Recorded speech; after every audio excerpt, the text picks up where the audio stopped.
It is late March, 1982.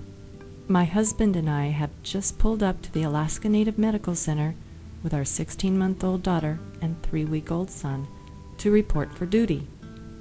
I pull myself out of the warm car, reach back in to bundle and gather my son, then slowly make my way to the entrance, slipping and sloshing through what is locally referred to as breakup, while doing my best to remain vertical.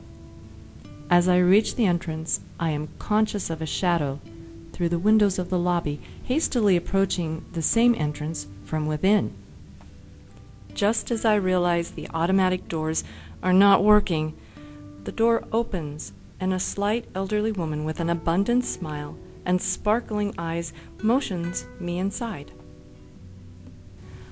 I am so grateful and thank her.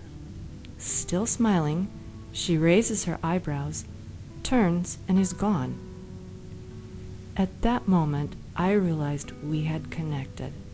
A connection made when a need in one is met by another with a selfless act of kindness. An only child, both a daughter and granddaughter of nurses, my decision 8 years prior to apply for an Army scholarship for nursing school seemed natural. The Vietnam War was ongoing. I was drawn there, sensing I would be needed. I would belong. There was a connection. Preparing and practicing in a combat setting provided both the physical and mental challenges I thrived on. Thankfully, the war ended, but the need for nurses began to evaporate and the Army downsized. At the same time, the Indian Health Service offered a commission to my husband and agreed to take me too. Not at all sure if an Army field nurse could adapt to 9 months of cold and darkness, I accepted the assignment and we moved to Alaska. 26 years later, I have grown to appreciate what I have gained from this commitment. My desire to be needed, to be useful, to belong, has never gone unmet.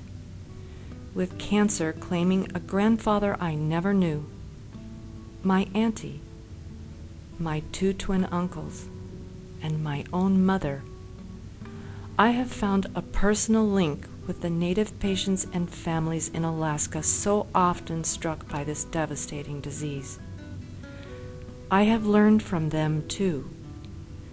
Their resilience and strength gained through supportive, loving, and dedicated families and communities is a testimony to their faith and their collective spirit.